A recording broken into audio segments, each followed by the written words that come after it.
Tama yan, tama, Proud Davao here. Nako, thank you Madam Eileen. Alam niyo po ba, meron din akong iilan na mga kababayan dito sa Taiwan na na-meet ko from Davao. Alam mo, magaganda sila at mababait, maayos kausap. So you will know talaga na they're from a very beautiful place.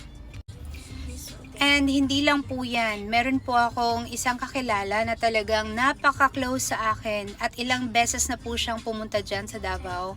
Sabi niya, kasi sa work niya, talagang kailangan mag-travel. So, nakapunta na siya ng napakaraming lugar sa Pilipinas but only in Davao na pagkalapag mo pa lang, pagkalabas mo pa lang sa eroplano, tapos papuntang airport, bibigyan ka na agad ng hotlines or telephone numbers na pwede mong tawagan in case kailangan mo ng tulong.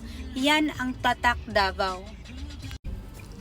Kaya ako, isa lang talaga yung hiling ko. Sana, mabisita ko si FPRRD soon dyan sa Davao at magkita kami ulit kasi talagang bilang isang Pilipino, proud na proud ako na meron tayong napakagaling na presidente na hindi lang sikat sa Pilipinas, maging dito sa Taiwan.